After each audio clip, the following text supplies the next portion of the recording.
So I watch a lot of videos, and everyone seems to have their own little like intro thing, and I don't know what to do with my hands. I feel like I need to like jump in the video or something.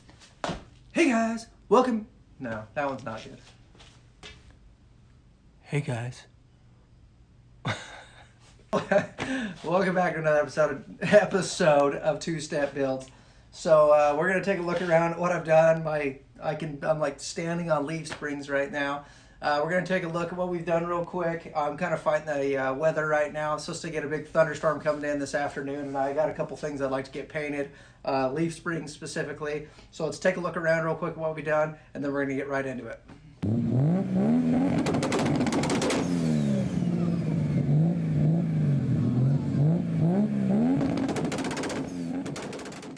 All right, well, as you can see, garage is an absolute wreck. Got just crap everywhere. Been taking the skyline out a little bit, trying to burn up the rest of the gas in its tank so I can drop the tank down and get that pour 15 in there, get that sealed back up and get the new fuel pump in there. But anyways, take a kind of look around at what we've done the last little while. Right now we've got, obviously, gas tank is out right now. I did get this all cleaned up, painted up. All of our fuel sending unit and everything's good. I had to put a new float in there because my float was full of fluid, so the thing was just sinking to the ground. But it was working, so that's all good. Over here we drilled a hole for our return line. Just ran some brass stuff. That should all be fuel allowed. Hopefully it's not going to rot away or anything. I'm waiting on my big gasket for my filler tube there. I don't think it should be until Monday. I was kind of hoping to get that gas tank back in today so I could run all my lines and everything, get that mocked back up, because as you can see, there is plenty of accessibility right now with the axle out. That's kind of what we're going to be working on today. If my camera wants to move, come on, there we go. So leaf springs are out right now. I am planning on deleting one of the leaves, hopefully soften the ride up a little bit. I don't think that should actually screw it up because these came in a 6-pack, meaning 6 leaves. The fronts are 4, and you could get 4 from the factory. So I think these are probably more of a heavy duty, where this truck is never going to be a heavy duty truck. So having the 6 leaves in there, I don't think is necessary. So we're going to delete one of the leaves, but right now what we're kind of working on is trying to get some bushings put into this thing, because I bought the polyurethane bushings, 2 sets of them for the front, and the rears are too big. So I'm actually building my own outer bushings right now. I got to make a couple more little relief cuts on these guys. I don't know where they're at. I'll find them in a minute. And so we can go ahead and get the rest of those in. Get the leaves actually assembled with the new center pins, the new hangers and everything. We're going to get them all cleaned up, and then we'll hopefully spray some paint on them so we can go ahead and get those installed. I had to buy new shackles.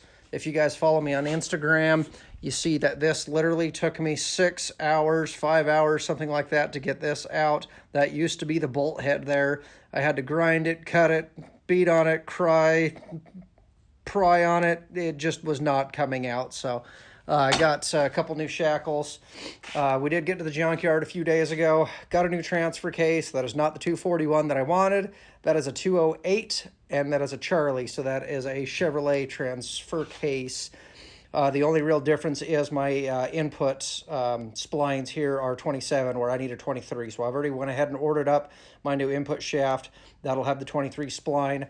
That should bolt right up. The only other issue that we have is this part right here doesn't exist on a 241. It's only about, this long right here or whatever.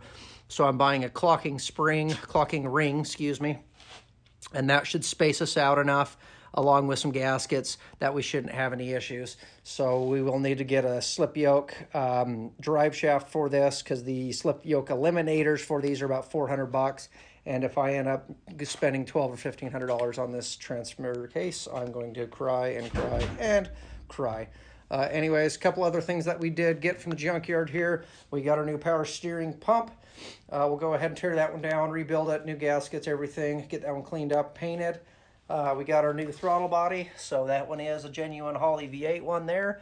The CFM difference between that one and the V6 one that I got sitting over there is significant. It's like 360 CFM compared to like 600 and something, so it's almost twice as much. So I did find that that was necessary to go ahead and get one of those. We got our new fuel rails right here. This is the style I wanted with the fuel pressure regulator built into this, where typical Dodges, it's just got one line that comes off. It doesn't have a return line. It's just a feed. And then the pressure regulator is actually built into the gas tank itself. I did not want to use that style. I wanted this. So it's got the crossover with the return line. And then I picked up an air box. I don't know if I will use the whole thing. I think it would look actually really cool to kind of look, you know, OEM, whatever, I guess, to this. I don't know what OEM would even be for this thing. So we may just use the hat. We may use bits and pieces. We might use the whole thing. We'll kind of check that one out as it's coming, but that one's kind of down the line. Only other thing that I've really been able to accomplish here this week, I did get the firewall cut out. It is not tacked in place. It's just sitting there with some magnets and clamps and different things like that. I got one of the corner pieces right there. I got to cut one more of those, and those go back in there. And so we'll go ahead and when we go ahead and start tacking this up, we'll shoot some video of that. I want the engine out when that happens, though, because obviously it's going to be a lot easier to tack down low and whatever without that. So inner fenders are just sitting in there temporarily right now. I just wanted to check fitment of everything. So we still got to build the transmission. Well, I guess it'd be basically the cross member, the mounts for all that. So I got an idea of how I want to do it. Our metal's sitting behind there. I got some 3/16 plate that we're going to build that stuff out of, so that should be plenty sturdy enough. So beyond that, haven't really done much. Worked on getting the door alignment done a little bit. I found an unfortunate sequence of events over here of when this guy cut this cab off and put it on this other belly pan down here. The door gap on this side is 3/4 of an inch less than it is on this side. So this door is never, ever, ever going to fit right unless I was to actually cut the whole bottom part apart. It's just not going to happen. I mean, if this thing was going concourse vehicle or whatever, there's so many things on this that would have to be replaced still, where I plan on using this truck, moving stuff around, hunting, off-roading, whatever else. So it is going to be very, very nice, but it's definitely not a complete, not a restoration. We'll call this one a Resto-mod. So beyond that, haven't really been able to get a whole lot accomplished this week. These leaf springs have been kind of kicking my butt, and then I spent a day out at the junkyard today, the other day. So we got all the suspension, whatever else put up underneath here. Only thing I'm waiting on is the sway bar links. The ones that I bought were 1 inch, where this is an inch and 3/16 sway bar. So got to buy more parts. Parts. I think I'm probably going to go bankrupt on this project here. So it'll all be in good fun. We can, maybe just live out of the back of it or something like that. So anyways, let's go ahead and get to it. Let's get these bushings pressed into these things if this wants to follow me around. Let's go ahead and get the bushings put into these guys. Get the actual leaves assembled, get them painted up, and see if we can get this axle put back underneath here so I'm not worried about this thing falling down and crushing me to death.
All right, guys, so here we are.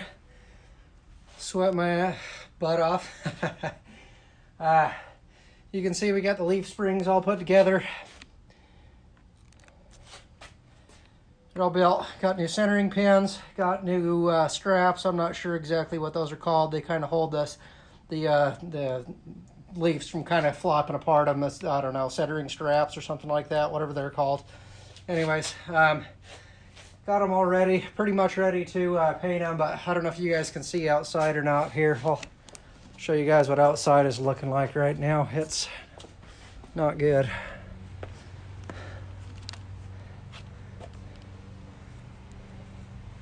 So I think painting right now, probably not the best idea. End up getting a bunch of crappy paint all over those things. So I'm gonna kind of wait this out. It's supposed to be about 3 hours, I think, as the severe thunderstorm warning. So I'll probably shoot a little video of this. This is really cool. I actually like when these, I'm a big thunderstorm fan, so I may try and paint them in the garage, but with how humid it is right now, I don't know if they'll ever actually dry. The sun's been really nice to actually get those things dried up. So I'm gonna wait this out for just a minute, kind of see what it wants to do here. If I gotta wait for a little bit later, I'll wait till the storm goes away, try and spray those, because I'd really like to get those installed tonight, get that thing back on its wheels. I mean, I could probably put them on right now. Oh yeah, here comes the rain right now.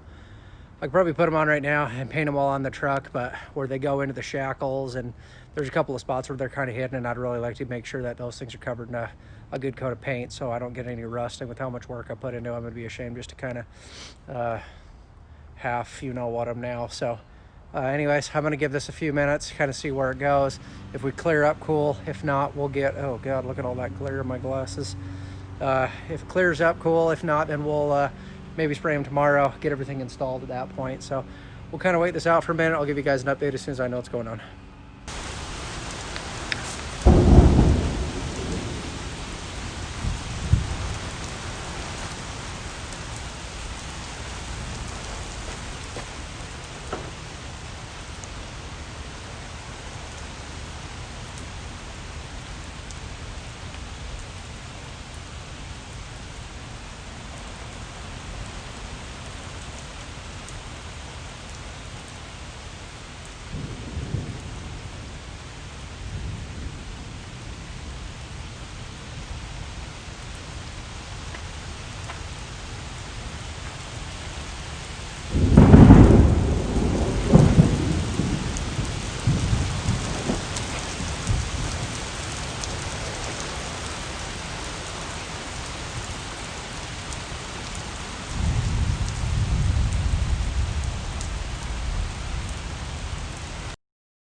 All right, guys. Well, I don't know if I kept that whole time lapse or not. I'm so tired. Oh my gosh. If there's been anything on this truck that's been absolutely kicking my butt, it's been the rear end of this thing, specifically the suspension. So as you guys just saw, I got this new kit with the smaller lift blocks.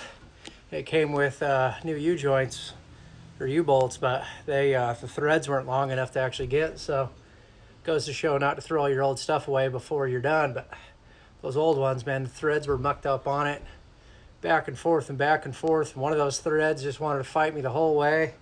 I think I'm going to learn my lesson on this next side and actually cut, oh gosh, about, probably a good 3 inches or better out of those bolts before I even bother putting them in this side. That way I can try and use my impact to run them in most of the way. But I'm not going to make you guys sit and watch me do this other side. I'll try and get this other side done. That way I can throw the wheels on and then kind of show a finished product, at least with that new suspension, kind of see how she sits. So I'm going to go and take care of this other side real quick, and then we'll take a look at it after I got the other side all done here. So. All right, guys. Yep, storm's coming in. Had to shut the garage doors, but want to give you guys a quick update of what went on. I did actually cut those bolts, the U-bolts, down before I installed them. As you can see, those ones are significantly longer, so I'll have to cut those ones down too. But that actually worked out really, really well. So got my smaller blocks in there, got the wheels and tires on. I did go out and buy some color matched lug nuts, which are actually really nice. They kind of come with the key and all that. But if you ask me, I think that fitment is absolutely awesome. Granted, I got a lot of stuff in the back, so it's probably sitting down a little bit, and there are no shocks on there yet. I haven't put the shocks on there yet because I still need to put in the gas tanks. So as soon as the shocks go on, I think it might hold it up a little bit more. I got about 5 1/4 inches here. You know, it's a bit more than a fist, so it might be sitting a little low. I may have to actually get some different blocks. The ones that were on it originally are nasty as crap, and they're like metal heavy. I just don't want those back in there. So if I have to buy a little bit bigger blocks, I will.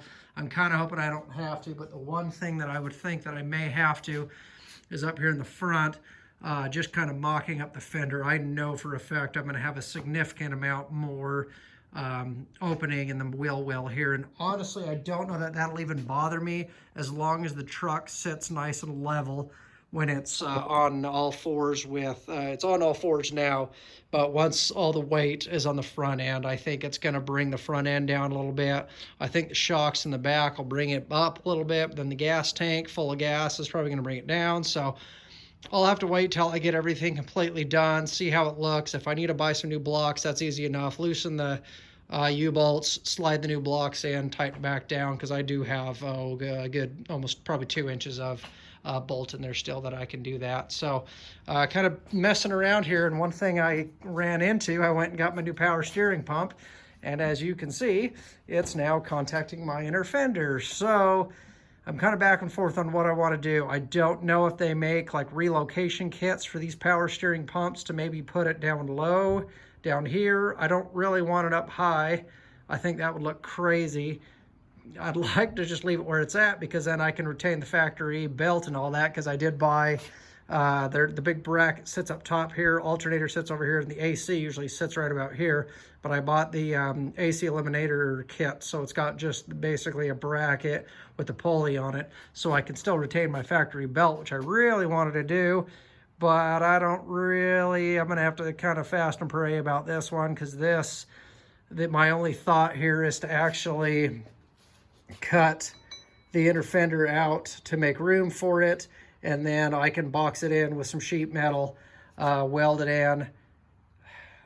It might look nice. It's definitely not going to look as nice as having nice OEM inner fenders. You know, I've had to cut them up already, but that all fits pretty nice. So undecided yet what I'm going to do here. Obviously, I've got tons and tons of room on the inside of the fender, so I'm not too worried about anything in there. I can make that work. So we'll see what we want to do here. I mean, I don't got to cut a huge chunk, you know, from here to here and then I could just box it in the back, you know, give it some angle, do whatever I wanted to do. I really don't think it'd be that big of a deal to even do.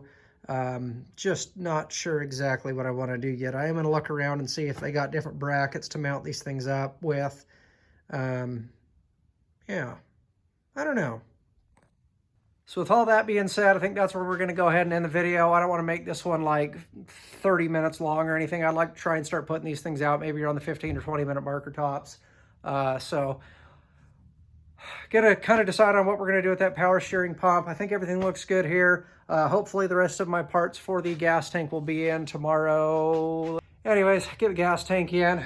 Keep moving along on this thing. I need to make that transmission bracket so we can get all that lined up, and then I can get the drivetrain back out of here. I am glad that I dicked around with that power steering pump to see that I had that issue. I would have been bummed out if I got these things all painted up and then come to find that out later. So we'll figure that one out. But remember, if you guys work in the garage, hands ain't dirty, not bleeding, you ain't doing it right.